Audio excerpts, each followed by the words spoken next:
শুনেছি বৃহস্পতিবার কেউ মারা গেলেই নাকি ডিরেক্ট জান্নাত। এই কথাটা সত্য কিনা যে বৃহস্পতিবার কেউ মারা গেলে সরাসরি জান্নাতে চলে যায়? কথা যিনি প্রশ্নটি করেছেন, প্রশ্নটি করার একটা মাকসাদ আছে। হয়তোবা জুমার রাতকে উনি বৃহস্পতিবার বলেছেন। জুমার রাত কোনটা? মানে বৃহস্পতিবার মাগরিব থেকে নিয়ে জুমাবার মাগরিব পর্যন্ত এই সময়টাকে বলা হয় জুমার দিন। মানে জুমার দিন এবং রাত, বৃহস্পতিবার মাগরিব থেকে নিয়ে শুক্রবার মাগরিব পর্যন্ত। তো এই ব্যাপারে আসলে হাদিসের মধ্যে কিছু আছে কিনা আমরা এই বিষয়টা নিয়ে কথা বলবো। তার আগে দুটো বিষয় আপনাদেরকে বলি। এক নাম্বার, বৃহস্পতিবার বা জুমার রাত্রে কোনো কাফের যদি মারা যায় সে কি জান্নাতি? না। আপনারাও বলবেন যে না, কেন? তার তো ঈমান নাই, সে কিভাবে জান্নাতে যাবে? এখন বৃহস্পতিবার বা জুমার রাত্রে কোনো মুসলমান যদি মারা যায় তার ব্যাপারে স্পেশাল কিছু ফ্যাসিলিটির কথা আল্লাহ রাসূল সাল্লাল্লাহু আলাইহি ওয়াসাল্লাম হাদিসে বলেছেন। আমরা সেটা জানবো ইনশাল্লাহ। কিন্তু শর্ত হচ্ছে ঈমানের গণ্ডির মধ্যে আপনার থাকা লাগবে। আপনি মুশরিক, আপনি বেঈমান, আপনি বিদআতি, আপনি নবীকে ভালোবাসেন নাই, আপনি আল্লাহকে ভালোবাসেন নাই, আপনি নাস্তিক মুরতাদ, আপনি জুমার দিনকে আপনি শবে কদরের রাত্রে মরলেও আপনার কবরের ঠুয়ানি খাইতে আপনি মানে মুক্তি পাবেন না। কবরের এই আযাব থেকে আপনি মুক্তি পাবেন না, ওখানে আযাব হবেই। তাহলে এক নাম্বার হচ্ছে আপনাকে আগে ঈমানের গণ্ডির মধ্যে থাকতে হবে, তারপরে জুমার বারে আপনি মরেন।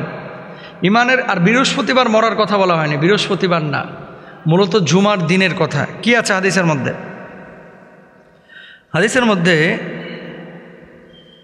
সুদীর্ঘ একটি হাদিস আমরা দেখতে পাই যেটি রাসূল আকরাম সাল্লাল্লাহু আলাইহি ওয়াসাল্লাম বলে গেছেন। ক্বালা রাসূলুল্লাহ সাল্লাল্লাহু আলাইহি ওয়াসাল্লাম মা মিন মুসলিমিন ইয়ামুতু ইয়াউমাল জুমআতি আও লাইলাতাল জুমআতি ইল্লা ওয়াক্কাহুল্লাহু ফিতনাতাল কবরে। আব্দুল্লাহ ইবনে আমর রাদিয়াল্লাহু তাআলা আনহু থেকে বর্ণিত, তিনি বলেন রাসূল আকরাম সাল্লাল্লাহু আলাইহি ওয়াসাল্লাম বলেছেন, জুমার দিনে অথবা জুমার রাত্রে কোনো মুসলমান ব্যক্তি যদি মৃত্যুবরণ করে তাহলে কবরের শাস্তি হতে আল্লাহ তাকে রক্ষা করবেন। এখন বাংলা ভাষাভাষী যারা, তারা কেন বৃহস্পতিবার বলে? আমরা কিন্তু রাত 12টা পর্যন্ত বৃহস্পতিবার ধরি, বৃহস্পতিবার রাত 12টা পর্যন্ত বৃহস্পতিবার ধরি। আর ইসলাম কিন্তু রাত 12টা পর্যন্ত বৃহস্পতিবার ধরে না। ইসলাম বৃহস্পতিবারকে মাগরিব পর্যন্ত ধরে, আর মাগরিবের পর থেকে জুমার রাত ধরে।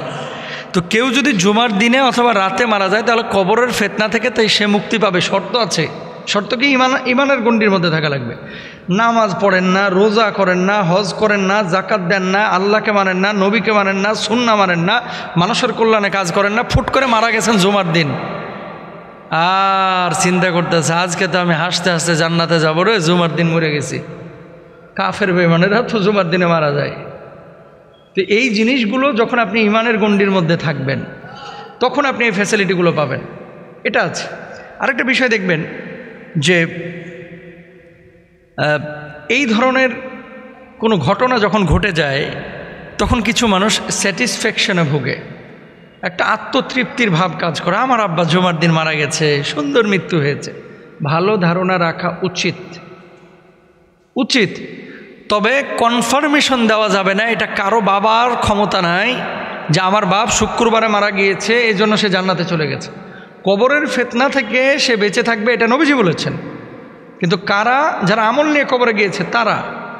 আর যারা আমলহীন কবরে যায়, যাদের ঈমান আমল ঠিক নাই, এই মানুষগুলো কবরে যাবে ডে বা দিবসকে কেন্দ্র করে মরলেই যে তারা মুক্তি পেয়ে যাবে, বিষয়টা এরকম না।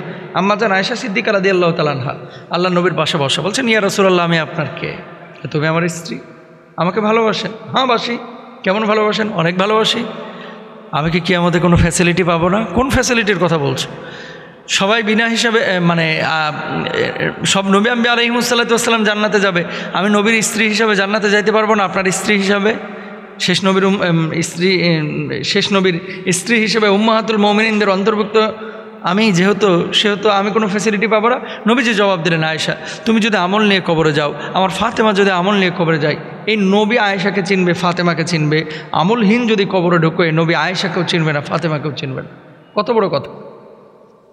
ইয়াউমা লা ইয়ানফাউ মালু ওয়ালা বানুন, কেউ কারো কোনো উপকার আসবে না। ইয়াউমা ইয়াফিরুল মারউ মিন আখিহি ওয়া উম্মিহি ওয়া আবিহি, সবাই সবার থেকে পালাবে ভাই কিয়ামতের ময়দানে। আর কবরের জিন্দেগিতে আহা, আপনার নামাজ, আপনার রোজা, আপনার দান, আপনার সাদাকা, আপনার দ্বীনের প্রতি নিবেদন, এই সমস্ত জিনিসগুলো আপনার কবরের সাথে হবে। তো জুমার দিন মারা যাওয়ার ব্যাপারে নবীজির এই হাদিসটি আছে যে কবরের ফিতনা থেকে মুক্তি পাবে। এটা তিরমিজির হাদিস, হাদিস নাম্বার হচ্ছে 1074। কিন্তু এর মানে এই না যে ঈমান আমল ছাড়া জুমার দিন বা বৃহস্পতিবার মরে গেলেই একবার হাসতে হাসতে জান্নাতে যাবে। আল্লাহ আমাদেরকে বুঝ দান করুক।